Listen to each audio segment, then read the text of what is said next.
pressure blasting and coatings. You're listening to Walk the Herd on 93.7 The Ticket, when unheard issues get brought to light and every perspective counts. Here is your host, Rebecca Pearson. All right, here we are. Sunday night, Walk the Herd. It is Rebecca Pearson with 93.7 The Ticket. And I'm not in Lincoln tonight, but Jesse's in studio. Can you hear me, Jesse? I can, yeah. Excellent. All right, how do I sound? Good? You sound good to me. Excellent. All right, so thank you for tuning in to listen to Walk the Herd, where the unheard get heard and every perspective counts. I am Rebecca Pearson. If you're new to the show, I am here as a leader of The Ticket. DP, if you know Derek Pearson, is my husband. And this is a new show we started a little over a month ago. So don't forget, you can call in or text in. We want you to be a part of the conversation. And if we don't get to your questions or ideas today, we will do it in a future. So it's a collaboration. And I am joined in studio by Jessica Hesse. We call her Jessie. And it's really great to have you in here tonight, Jessie. How's the weather in Lincoln? You know, I don't mind it. It's a little bit rainy, which I appreciate. I'm actually watching a raccoon run across the street right now, going away from the rain. So that kind of took me away for a second. It's my kind of weather. I'm over the really hot. I'm ready for some hot. Well, I'm hailing in from North Carolina. I'm at a retreat kind of wellness center, which I was here a couple of months ago. It's really fantastic. I get to do a lot of thinking here, and I'm delighted that we can do this show together. So thank you for standing in. Aniko Renee isn't feeling great this evening, and she will join us in a future show. So let's get into it. I think we have a great show for you tonight. We're going to talk about words again, because words mean stuff. And we're going to talk about something called implicit bias or unconscious bias as it relates to the impact that leaders have through diminishers and leaders have impact as multipliers. So if you haven't heard of the concept of diminishers and multipliers, don't turn that dial, listen to us. Hopefully this will give you something new and unique to think about, and we'll put it in the context of how others might view some difficult conversations, which Jesse, you were with us a couple of weeks ago when we had Maisha Essex on. Yes. And we were talking about uncomfortable conversations. But before we get into maybe bridging that connection, when you were with us, we didn't talk a whole lot about who you are and what you do. So would you mind sharing with us what your day job is? You have a very full night job for sure, and you're more than welcome to talk about that. Yeah, no, absolutely. Just always busy. No, I work for a lovely HR tech company in the leave experience space called Tilt. I am the director of implementation and onboarding. I've been there about 5 years. And then to your nod about my night job, I am a mom to two lovely children who I refer to lovingly as little feral humans, 6 and a 2-year-old. So my husband and I are just always busy doing that. But I work at Tilt and really excited on that conversation about uncomfortable conversations. It's something, we try to lean into in our workspace and kind of tying in with what we want to discuss tonight with multipliers and things like that and implicit biases. So it's kind of how That's great. And I've learned about Tilt a little bit since I've gotten to know you. So it's always fun to talk to a company that's relatively young. Maybe, is it 10 years old or something to that effect? Tilt is 8 years old. 8 years old. Okay. Yes. So very interesting startup. For those who are interested, can go out and check out Tilt. But because of your background and what you do, in addition to just being a mom, there are lots of ways that we can relate, I think, this topic to other people that are listening to us, men and women. So don't turn the dial, men, if you're listening in. This is not a girls' show. So I'm gonna connect back to a couple of weeks ago. We had Maisha Essex on, who is the COO of the YWCA in Lincoln. And she was sharing with us what she and the executive director do, Karen Beldancy, in trainings. So they do trainings in the corporate environment to help people understand inclusivity. And to the extent that that matters as a leader, hopefully you believe that it matters, but sometimes it's not obvious that we aren't including people.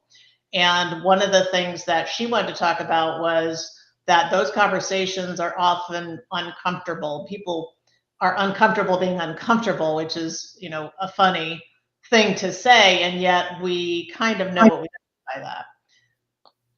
Yeah, absolutely. And I think it is. I think you're totally right. It's really weird to think that you're not comfortable being uncomfortable, but it's so true. And I think there's a lot of different reasons we kind of got to dive into, touching the surface as why that is. But as something, we've been able to share before, discuss amongst ourselves, it comes down to probably a couple fears, right? Fear of conflict and retaliation, and really just a lack of maybe, sometimes I think I call it like a self-awareness almost. Like, I don't know what to do if something comes from this conversation. I don't know what my next step would be. I don't have that wherewithal.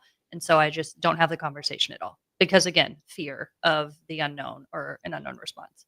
Yeah, and I think fear is probably one of the biggest ones. And there's kind of fear of conflict. And so we're talking about a work environment. We could be talking about a family. That's why I wanted you to mention Yeah. that, because you have spouses, partners that you need to talk to, you have kids.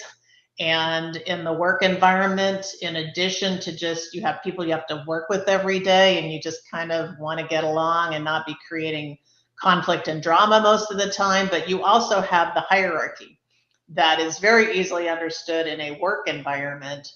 But in a family, you also have a hierarchy, Mhm. right? Of there's mom and dad over the children, then there's the children who feel like mom and dad, right, need to do what they say, and then you have the two parents, if you have two parents, or if you have a partner, or if you have a grandparent living in the home, right? There's all kinds of social structure that also makes those things sometimes fearful, because you either don't know, as you said, you don't want conflict because you don't like conflict. I'm not sure I know anybody who likes conflict. Some people may be better prepared to handle it, but I don't think most people like conflict. But there's that fear of retaliation, or just the fear of I don't know how they're going to react, and I don't want to create the uncomfortable environment. So one of the things that Maisha was trying to say is, because of us being uncomfortable, oftentimes, especially with something we don't talk about a lot, we don't have the conversation, and we need to get over that. I think that was her main message, is we need to get over it. Right, you have to get over it and move on and find a way to do that. I mean, and as you called out, it can be work or just the silliest thing. I remember when my husband came to one of our first family functions, when we were dating, and met my grandmother, who was an avid card player, and she wanted to play this. This was actually a card called golf. Very simple card game, if anyone has heard of it. But my grandma had a certain way to play, and my husband had heard of the game and actually called her out that one of her rules was incorrect. Which sounds really silly, but my aunts and uncle, like my mom, were very uncomfortable because no one ever, to your point, talked like you don't. It was the matriarch. That's the hierarchy. If Lola wants to play the card game this way, that's how it's been played for decades. So it can be the silliest things, Right. but it really has a big impact. And something I was talking about at a work function just last week, that I learned from therapy, honestly, love it. Name it to tame it. Like if you're uncomfortable, if you have a feeling you're not sure of, uncomfortable, like name it, call it out, and that helps you, or at least I believe, can help you kind of move forward. So, if Mhm. you're telling me that's something that's making me uncomfortable, whether at work or at home, if I can like tell myself I can name that, oh, Rebecca is telling me something that's making me uncomfortable because XYZ, right? Just let myself know that. That gives me a little bit of strength to be able to come up with a response to you. Right. And I think that's a great tool to think about, naming it so that you can talk about it. I think the other thing that as you do this, it's I don't want to say practice, but there is frequency, and doing it more often, because you get to learn that most of the time you can find a way to have the conversation without conflict, without I mean, it may be uncertain, but you can have a way, there's a way to have this conversation, either with your family or in a work environment, or whatever the situation is with friends. But if you don't tackle it, then it's always uncomfortable because you don't do it very often, and so you don't really have the skills to do Yeah. it. And Yes. right, I think it was a great thing that Maisha was talking to us about, and she and Karen do training to help at least kind of corporate environments understand how to do that. And it was one of the reasons I like the topic and why I like tonight's topic, because for those who haven't listened before, I spent 25 years at ExxonMobil, so that's an enormous company, 60 to 80,000 people, depending on how you count the people and on any given day. But huge company where structure is required, but also you get little mini cultures inside a large company like that. You kind of have not sometimes maybe a silo, but just teams, right? And you probably have this, even though your company isn't as big as ExxonMobil, but you probably have kind of cultures and teams. Yes. Oh, absolutely. And it's something, especially in our work, it's a completely remote company. And so there's not even that hybrid remote option, right? So we are all very dispersed. You have a local, maybe group in town that you work with, 4 or 5 people, but they're not likely on the same team as you. So to your point, every team may have that same overall goal or metric or KPI to move the business forward, but every team has their own individual culture and way they talk and inside jokes, and that contributes to all of it, and that can make it hard remote, but it can also make it very hard in person. Maybe even harder because you walk into a conference room or a Teams meeting and you just feel like you walked into that middle of a joke and you're not sure what it means. So yeah, absolutely. Right. And that makes you feel like an outsider. And then if you feel like something's not working for me, if you ever bring somebody from internal and you add them to a team, and those first few days, like the first days of school, if anybody wants to remember, I hated the first day of school. Didn't know anybody, awkward, right? Don't know people or friends. We moved a lot. My dad was in the Navy, so we moved every 2 years. So every 2 years, I had to go to a new school, make new friends, and I was always the oddball out. And that awkwardness also makes it uncomfortable. And if you don't, in that situation, being like an adolescent, or even just, again, what we're here to talk about in the workspace, you don't have that confidence, which is hard, that's difficult because immediately get nervous, you may just shut down, and you're already putting yourself back, without meaning to, and just like retreating, saying, I'm going to keep my head down and, just get through the day, which doesn't always help with maybe personal growth goals. And I think maybe you could talk a little bit about this. What are the implications whenever I'm doing my shows here, and I have a business show on Saturday mornings, and we talk about this sometimes too. Why does it matter? Who cares if someone else is uncomfortable, and can't have a conversation? What's the downside to not having an uncomfortable conversation? And what's the downside as we get into these diminishers and multipliers of leaders? Why does it matter? And certainly in a work environment, it can be as generic and as what do I want to say, business oriented as productivity.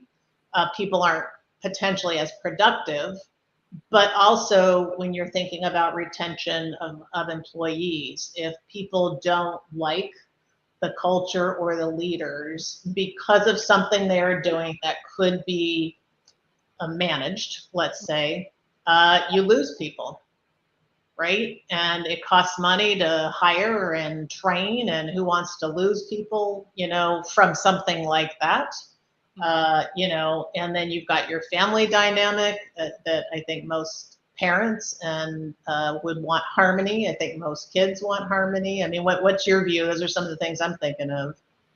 Yeah, I think when you're subconsciously not willing to kind of step into that space, and if we just think like work-wise, you had mentioned at the top of the call, that multipliers and diminishers. So those multipliers, for anyone who needed a refresher like myself, multipliers, excuse me, there are, kind of referred to as leaders who maybe amplify and ramp up the capability of others. So kind of going into a room, and if someone says, we have this problem, multiplier is someone who's going to say, how do you think we should fix it? Kind of bring that person into the conversation.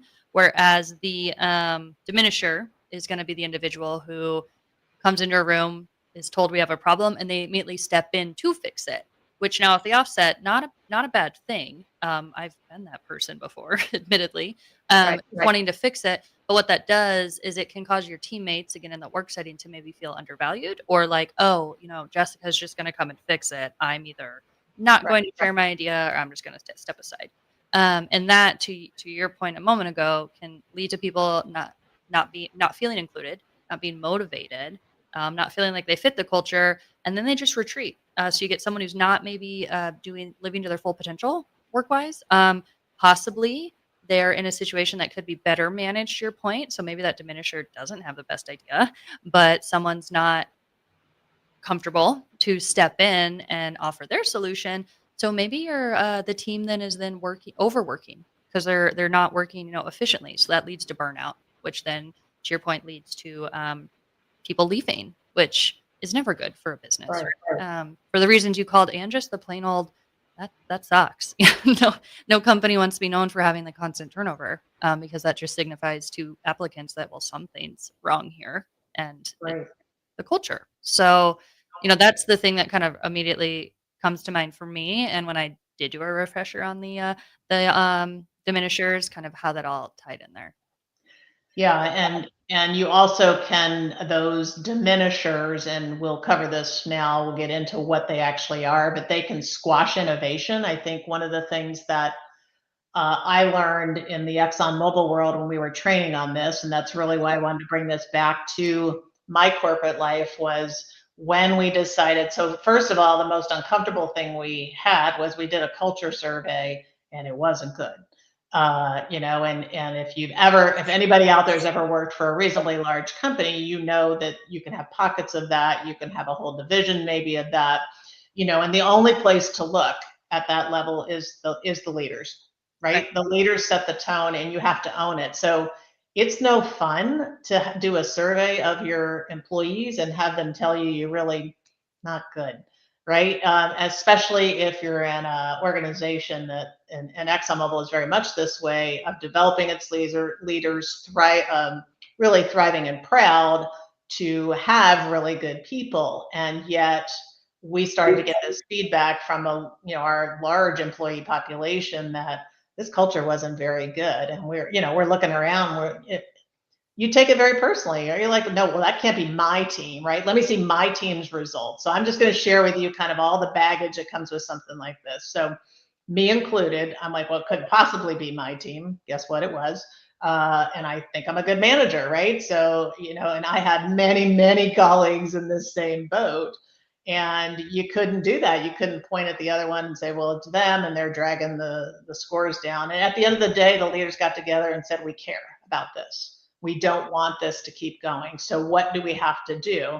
And we embarked on a very long journey, multiple years, and I'm sure these things are still going on, to educate us on how do you change some of the things that we were getting feedback in the culture. And one of them was kind of this way we speak to each other. So back to words mean stuff. What words we use. And when Nico Renee is back, I think we're going to tackle some very specific words that have meaning that you aren't even thinking about, right? To unconscious bias. But training ourselves on diminishing leadership styles and multiplying leadership styles. So maybe, and I would love to talk to you about this. I know you've done some recent training that might tie into some of this, but also just, how you feel as a leaders you've worked for, in the past or seen. We might have some really good ones that we work with now that are worth talking about, but just to kind of bring it to life for the audience, I might start with the multiplying behaviors. So for example, so there's 5 multiplying behaviors, and this is a book by Liz Weissman. If this appeals to you, we'll drop a link into the chat so you can see it on YouTube. Great book, easy read. And if you like this concept, you can go look it up. There's also a quiz that we can drop in the chat on testing, kind of your IQ when it comes to, what kind of a leader you are as well. But so multiplying behaviors are, you have a talent magnet. I'm just going to give you the names and you can, we can talk about what these mean, but you have kind of the talent magnet, you have the liberator. These are all multipliers. So these are people who are amplifying, let's call it the productivity of their employees. You have the challenger, the investor, and the debate maker. Those are kind of the 5 titles. Now, do any of those ring a bell with you, Jesse? Yeah. I mean, a few of them. That I like. The challenger makes my brain go, foremost. That trying to what I interpret it to mean. Let me say it this way. Mhm. Or, I'm sitting here going, someone who always wants to kind of ask, but why? Or what's next? Mhm. Challenging maybe like a status quo, or, a solution to a problem. Maybe it's the same solution you've used before. Oh, we ran out of pens, right? Really trivial example. So we're going to order more pens. That always worked. Challenger might, if I'm on the right track, which I could be way off, be that person that says, "Yeah, but why do we keep running out of pens? What's maybe that not let's just not buy more pens. Let's solve why we're running out of pens." Right. Things like that. That one, when as you're going through a list, that made my heart go, first. Yeah, and that's very much getting people to solve their own problems, right? And as a leader, you might give them a prompt, but then you're letting the people, and as I always say, the people closest to the problem actually solve the problem. Yeah. And when you Which, talk about a diminisher, right? When you yeah, get a manager who comes in who has no idea but thinks they know everything and comes in, yeah, it's not very empowering. And you're no. squashing the innovation that might come from the people that are closest to it. Which was just, for anyone listening in that workspace, this isn't like a leadership talk per se, but that was one of the things I thought was the most mind blowing when I like stepped into leadership roles was kind of what you Mhm. just said. The leaders are not to be the people fixing it. Like really good leaders know how to find the people closest to the problem and recognize that someone, who works with them might actually have a better idea. Like Yeah. that's the strength of leaders. And that's just, something I think people live and learn and find out, but really always just surprised me. Mhm. Well, and so the one that I think speaks to me on the journey that I had at ExxonMobil was creating an environment where people feel safe to think, speak, and innovate. And we got to the point where we were training people how to speak up. Now, seems silly unless you've been in this kind of an environment, and this is for men and women. It doesn't matter. But if you've ever been in a culture or just been in a room where either everybody knew each other and they're all talking and you didn't know anybody, and so getting a word in edgewise was not intentional, but there was this level of camaraderie with everybody that knew each other, so you kind of got left out of the conversation. You might be trying to say something and you can't get a word in edgewise, or they're using kind of like what you said, kind of the slang or the terminology of the team, and something might actually feel offensive to you, but if you knew the context of the acronym, for example, or the reference, you might not take it that way. But they don't know you are feeling that way because you're being left out of the conversation, and you generally in those situations are not comfortable speaking up. And this was a lot of what we were dealing with in many cases as a woman at ExxonMobil, which if you've ever heard me talk about my former employer, I never say anything bad about them. I loved them. They were fabulous. And they were fabulous because they were doing this kind of stuff. So we weren't perfect, but we were fabulous. And we were fabulous because we owned this, we trained people, we allowed it, we really worked hard to, in this case, just in this example, make it easier for someone like me to speak up in a meeting. So what often happens with women, and I know it sounds crazy if you've never been in this situation, especially for the guys, but you could be sitting in a room at 10 men, one woman, and if I said something, it might not get heard. Maybe I said it a slightly different way than the male culture of that group in that, in ExxonMobil, right? So it's super unique. Wouldn't have been heard. I either didn't say it the same way they're used to hearing it, or I didn't have credibility for whatever reason. There could be a million reasons why I wasn't heard. And then the person next to me would say the exact same thing, and everybody like, that's a great idea, and it used to frustrate. So I got to the point where I was allowed to and wouldn't be dismissed by saying, hey, I just said that, guys, and not have them not be afraid of conflict, not be afraid of retaliation, right? So, that kind of liberator style was very important to me personally. Absolutely. And I know we need to take a quick break. Yeah. But I think kind of coming back another thing that I've been talking about kind of in my work world recently is how to tie those type examples you just gave together with empathy. Again, Yeah. we'll lose any listeners, but we won't make you go too deep on it. But how that can kind of weave this together, be a little ribbon around all of it. But I know we need to take a break. Let's do it. And then come on back. All right, we'll be back. This is 93.7 The Ticket. Walk the Herd. We'll be right back. Harvest harvesting, and Acres has discounted many of our late model John Deere combines. Get thousands in discounts and upgrade for this year's harvest. Plus, you could save even more with interest rates starting as low as 1.9% on select units. Low interest rates combined with our huge discounts, there's not a better time to buy. Visit acres.com for all the details. That's AKRS.com. Restrictions apply. Offer ends August 31st, 2025. Subject to approved financing. Offer may change at any time without notice. Hey fans, there's more winning at Amigos with the VIP Game Day giveaway. Every app scan is your chance to win premium tickets to a Nebraska football, basketball, and volleyball game, along with exclusive game day perks. And when Nebraska goes to a bowl, the winner also gets 2 tickets, lodging, and airfare to the bowl game. Weekly semifinalists will win free food for a year. Go Big Red. Eat at Amigos and enter to win. Amigos is celebrating 45 years with exclusive Nebraska Legends collectible cups featuring Tom Osborne, John Cook, and some of your favorite Huskers. For every cup sold, 50 cents goes to teammates. Show your Big Red pride by getting all 4 of these collectible cups at Amigos. This is Tom Osborne with the Teammates Mentoring Program. We have students on the waiting list for a mentor. We want you to join the team. Learn more about mentoring and support teammates by visiting Amigos. An overdose can happen in front of you and you might not realize it.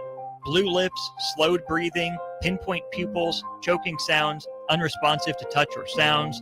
These signs aren't always obvious, but they can be deadly. Knowing what to do could save your friend, your neighbor, your child.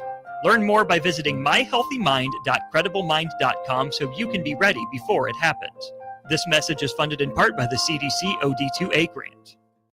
This is former Husker and NFL linebacker Jay Foreman. For years, I've suffered from degenerative problems in both of my ankles, but thanks to a thorough and thought-out plan provided by Advanced Medical Imaging, I was able to get my life back with the least amount of pain as possible. While working through multiple options, the team of physicians at Advanced Medical Imaging were there to answer any questions I had. If you're experiencing any pain at all and want to get your life back, go to amimaging.com or give them a call at 402-484-6677. Advanced Medical Imaging, located at 7601 Pioneers Boulevard.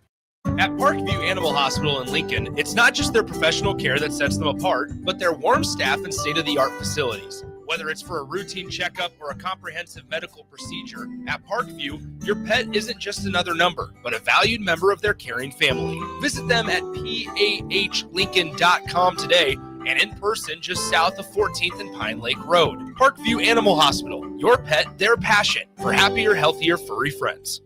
Limitless Male says, it's all fun and games until your testosterone plummets. Testosterone levels can start falling as early as age 30 with symptoms like no energy, poor sleep, brain fog, belly fat, muscle loss, and mood swings. If this sounds familiar, get your testosterone checked at Limitless Male. We'll get you back in the game with more strength, energy, and confidence. When you feel this good, you'll wonder why you waited so long to get a free consult at Limitless Male. Get scheduled today.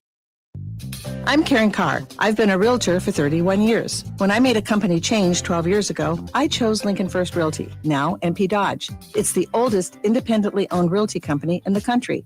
Since becoming NP Dodge, we've continued our tradition of community involvement. Our management and staff are always available to offer support in marketing, technology, social media, and educational opportunities. Expand your career with NP Dodge. Call Eric at 402-434-2222.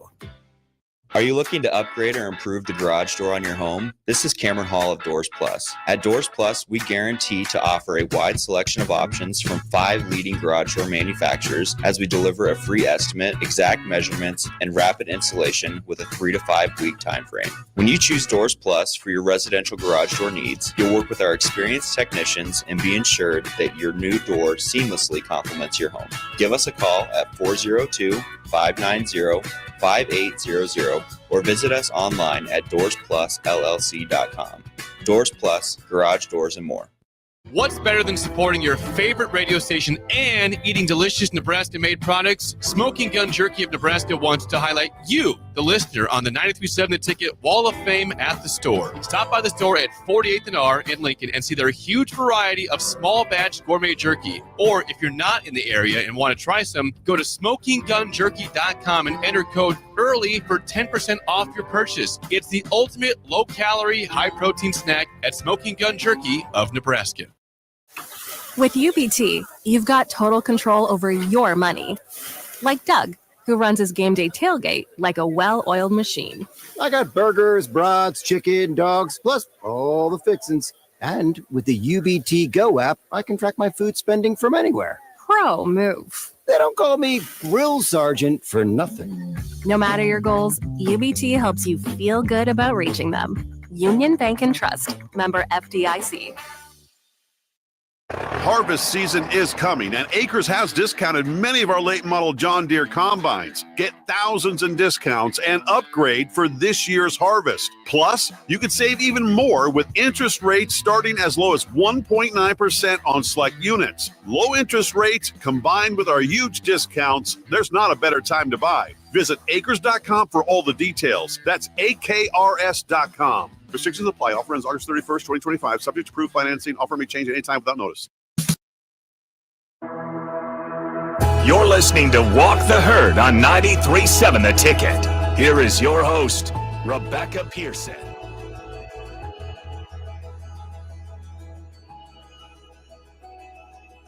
All right. Welcome back to Walk the Herd, 93.7 The Ticket. Joined in studio with Jesse Hesse, and we're talking about empathy and training. And don't turn the dial, we promise. This is not a touchy-feely, squishy topic. It's going to relate to leadership and diminishers and how that impacts people and why does it matter. We're just giving you different perspectives, and then I might hit you with a couple of examples from my life. So Jesse, I think you did some training recently, and there's some connection here for you. Yeah, I think so. Well, yes, there is a connection. So if we think back to, the example you started the call with around diminishers and multipliers, and diminishers, don't necessarily have bad intentions. Maybe just they are just working at a pace they're used to, and they don't realize they kind of crowd others out.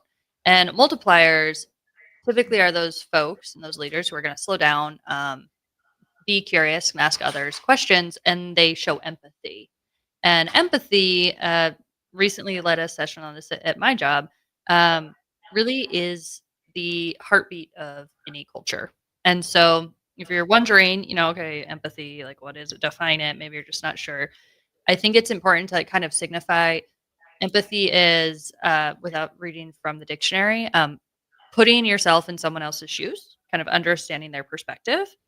And it is important to call out what it is not. So empathy is not sympathy. It's not kindness, and it's not agreement. And to be clear, all of those things I just listed are also great in a workplace. It's not to say don't be sympathetic, don't be kind, don't agree with your coworkers. But empathy is about having like a shared experience with someone else to try to really get to their level and understand maybe what's going through their head. So a small example to think about is if someone tells me that they are having a bad day, if I want to show that person, if my response is, oh my gosh, I'm so sorry, let me get you a coffee, I'm showing that person kindness, right? Not empathy. If I say, I'm so sorry, do you want to sit and tell me about it? That's empathy. That's offering to sit with that person, listen to them, and feel very, very heard. And as you were mentioning minutes ago, when you're in a culture, and it sounds like at your work at ExxonMobil, you and the management team and the executive team put a lot of work in to make sure people felt heard. I'd heard you say that a moment ago. And that's important. That's practicing empathy, having folks feel heard. That then, if I feel heard, I can feel more comfortable in my space I'm in, and I feel accepted. That then motivates me to, want to continue to be there. I want to be in that space where I feel like I'm being understood, feel like I'm heard. That breeds motivation, right? And then if we're thinking in the workplace, can yield better working results. Empathy also can help tie in with having those difficult conversations. This is something we talk about at my work a lot. It's hard to, as you've said, it's hard to have hard conversations and it's uncomfortable.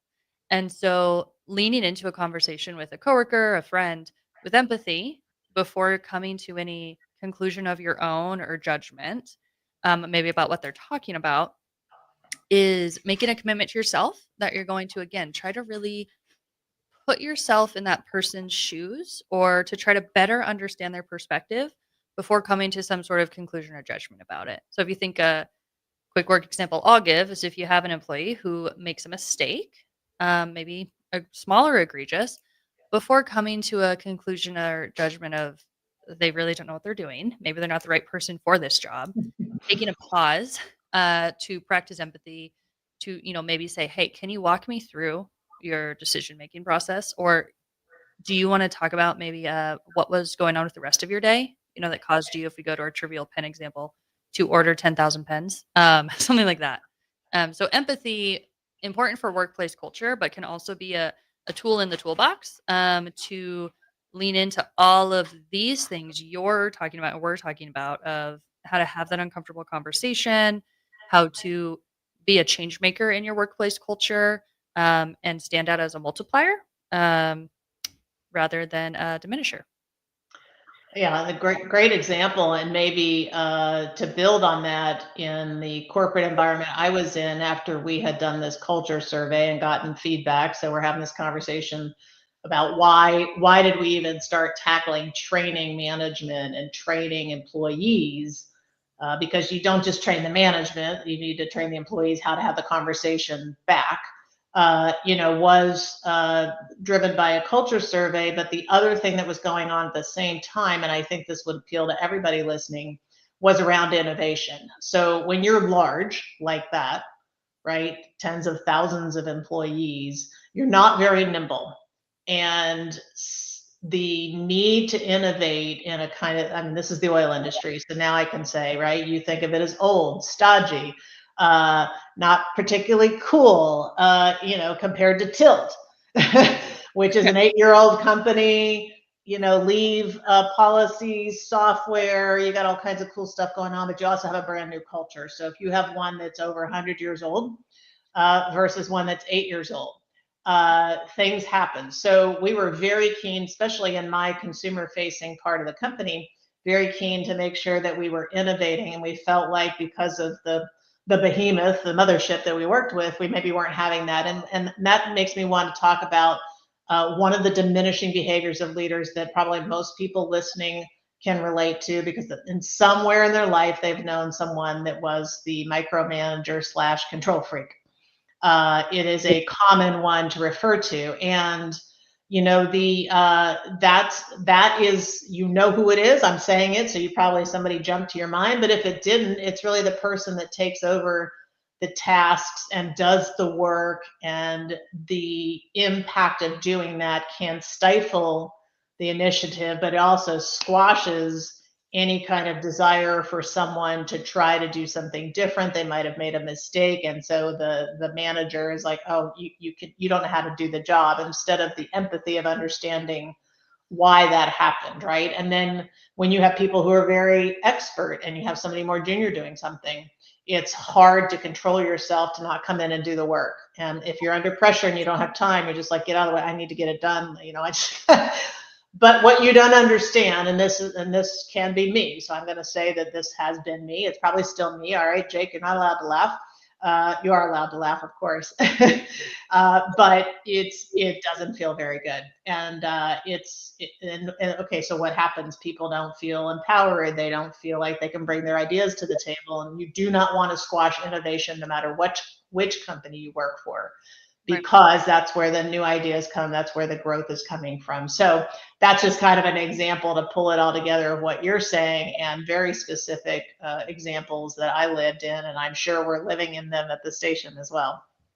Yeah, and for any other, folks thinking about their own job right now, going like, that person, is this me? Or, trying to find signs. Another thing that happens with this sort of behavior for what diminishers can cause, not intentionally, is, as you called out, it stifles innovation. Said another way, that person who's not given the chance to maybe solve a problem feels like they're never going to have growth in their position, and that is one of that first maybe reasons why someone starts job searching elsewhere. Gets so leads to that churn, employee churn we talked about at the earlier in the segment. So just another outcome, if you micromanage or things like that, because I'm not afraid to admit that when I first started people leading, I had a bit of a micromanage approach because I thought it was helping. And I was fortunate enough to have someone who reported to me call that out and say, hey, next time this problem happens, can I try to solve it? And it luckily made me go, oh my gosh, you're right. I'm not letting you learn. But yeah, it can cause folks to just want to leave and try to find a place where they can be a problem solver or try to grow and learn. And this is really the core of Walk the Herd. It's trying to give these perspectives so that you can say, hey, either that's me, the employee, my boss is doing that to me, or my parents are doing it to me, or you're the boss going, maybe I do that. And okay, maybe the empathy piece helps me understand, to be more aware of it the next time and to know how it makes you feel. But I would also say that a lot of people listening to this will have been the subject of a micromanager somewhere along their life. So what you can't forget is when it happened to you, don't turn around and do it to someone else because you know how it made you feel. And at the end of the day, you want that engagement in the work environment. If it's a family dynamic, again, it's a family. Why would you want anybody in your family feeling, less than or not heard, right? That's what this show is all about, is to hopefully give you, pause for thought and say, oh, am I either subjected to that? Well, how can I bring that uncomfortable conversation up, which we're not going to talk about today, but we could do that in a future conversation. Or am I doing this and be aware that it has an impact, and maybe work through how do I not do this, or how do I not be on the receiving end of something like that? Absolutely. And that, again, that takes effort. That's going to take effort for anyone listening. Mm-hmm. It can be easy breezy. No, it'll likely be, again, uncomfortable. Absolutely. And, if there's so many versions of this saying, but growth comes from the uncomfortable moments, things like that. If you're comfortable, you're not growing. All of those things that kind of ring true. And again, as any topics that have been on this program, work life and personal life.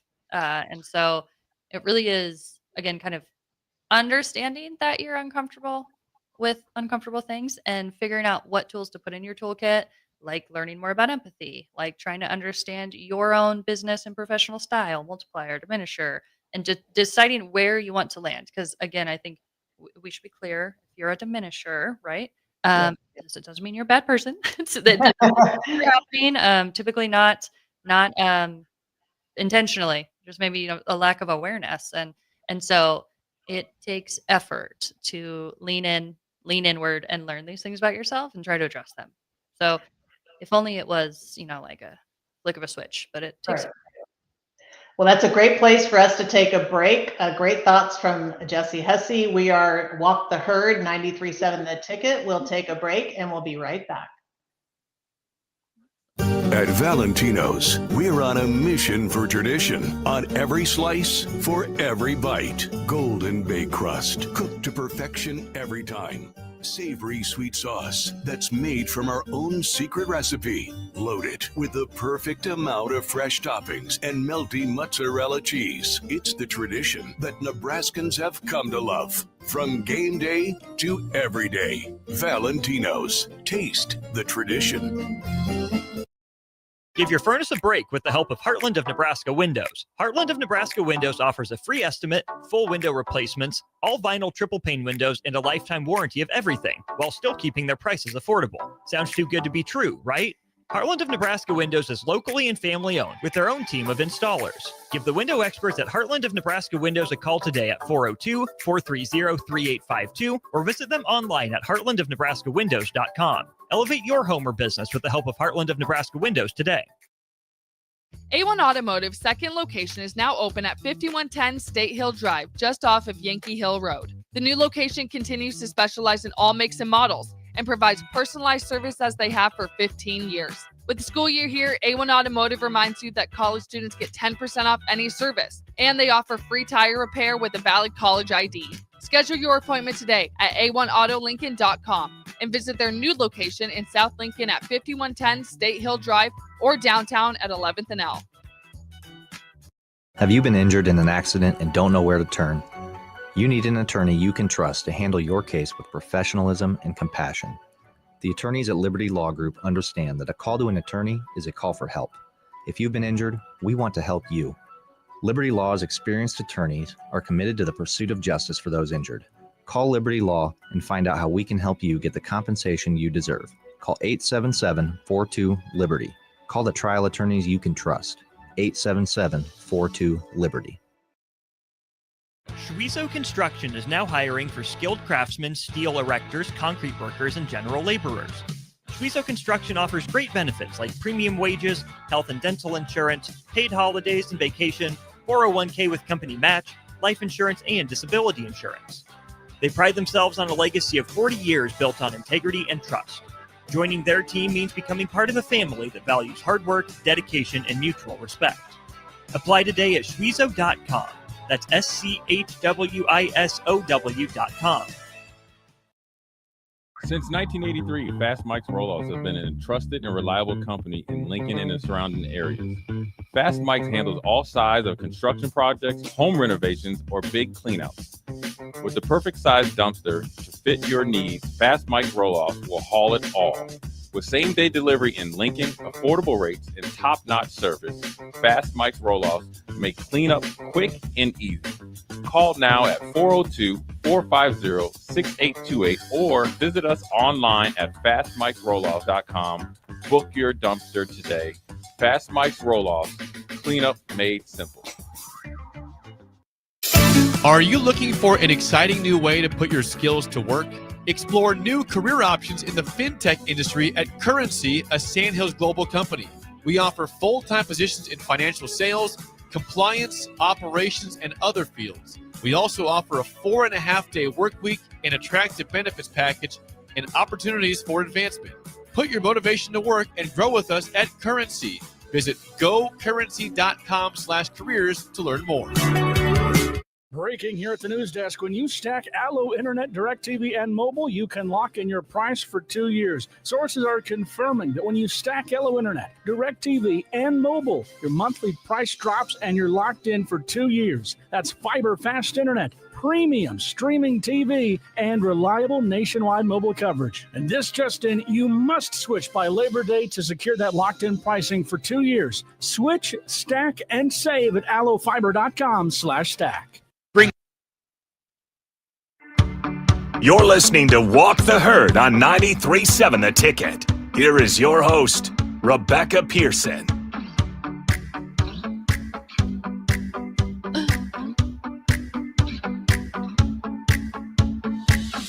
Don't forget to give us a call at 402-464-5685. So let us know what you think of this topic. We have been talking about uncomfortable conversations. We've been talking about empathy. We've been talking about leadership styles of diminishers and multipliers. And I did want to read the titles, at least, of the diminishers, and then talk a little bit about how you can take the quiz if you're interested in this. And then we'll talk a little bit about implicit bias. So the diminishing leadership styles, we talked about the micromanager control freaks because I think that's a common one. But the titles, and this is all a book by Liz Weissman. You can search her on the internet. So they are the empire builder, the know-it-all, the decision maker who makes the top-down decisions and doesn't let anybody else give any input, the micromanager, and the tyrant. So the tyrant creates that tension and fear. And again, you probably have come across all of these. Hopefully nobody listening is any of these, but I'm going to tell you that you probably are in some way. And you also might have some of those multiplying behaviors. You know, as you're learning, none of us are perfect, and some of these things may come out under stress. And knowing that about yourself is helpful, but also just kind of, as you said, name it to tame it. So if I'm reading these titles and you're thinking, oh, oops, yeah, that might be me on occasion, or I'm a multiplier, let me go do more of that, right? To know those things about yourself can be really helpful. And so this quiz that the Wiseman Group offers is on their website. We're going to drop that link in the chat when Jake gets a chance to do that. So that if you want to take the quiz, you can kind of get a sense for maybe where you fit on that spectrum. So some great tools here. And I think, back to the purpose of the show, Jesse, is to be heard and to have a chance to walk the herd with us, right? And to understand this and learn with us. So after tonight's conversation, does anything strike you, anything new that resonates with you? I'm just kind of playing in my brain, thinking back to, as one does, all like faux pas, when you're having this moment. But it's probably really good to call out, for those who maybe look at that quiz or look up the work here. Liz Wiseman. Wiseman, thank you. That we are likely a combination of both of those things. So for anyone, if you're like me going, oh my gosh, I need to be just one, that's probably not realistic. And instead, focus that energy of saying, I should be just a multiplier, focus that energy into getting some of those tools in the toolkit we were talking about. How can I become more comfortable having the uncomfortable conversations? How can I practice empathy with my peers or, friends, family members, to try to talk about a topic that I know isn't, a conversation I want to be having, or know that I'm going to walk into a room with extremely different opinions. Maybe your boss wants you to buy those 100,000 pens. Just keep using that example all night long, and there's a better way. Try to harness that energy of saying, oh, I just need to be a multiplier. Let's be realistic. We're a hodgepodge. So we're probably going to have, as you said, traits of both. So instead, how can you sharpen your tools that make you more of a multiplier? You're still going to have those why can I always forget the word? Diminishers. You're going to have those diminisher like qualities. I know for me, they come out in moments of stress. Moments of stress, if maybe there's a deliverable that's due and something wasn't executed properly, I do have to really remind myself not to just jump in and fix it. Let me just do the thing, get it done quickly, so we can get that deliverable back on track, or just make sure we hit our target or goal, whatever it is. So I know for me, it definitely comes out in stress, and it's something I have to kind of actively think about, letting other people participate, for lack of a better word.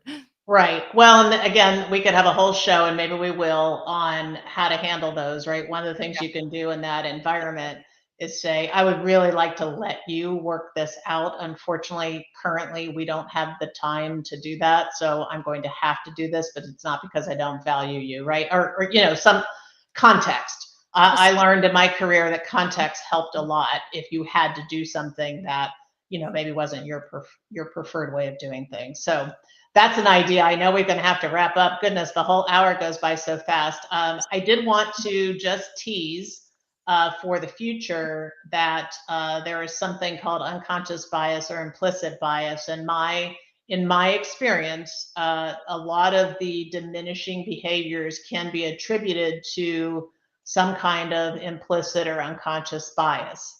Not everything, of course, but it's an interesting topic to connect to this one. And there's a Harvard website called Project Implicit, and they have it out there all the time. They've been collecting data, probably 20 years. And there are ways to test kind of your unconscious bias, and we all have them. This is nothing against anybody. We all have unconscious implicit bias about something. There's a whole bunch of different tests. It's really fun to do. Don't take it personally. It's just something that brings more awareness to the situation. So I'd love to share that. We'll drop that link in the chat. Any last words before we sign off here? No, just that I think the implicit bias, if anyone gets that link, is going to tie in nicely when you and Anika Renee have more of a conversation around words, and words mean things, as you said. So that conversation, yeah. Excellent. Well, we are Walk the Herd. Thank you for joining me tonight, Jesse. This is 93.7 The Ticket. We'll talk to you next week. Thank you.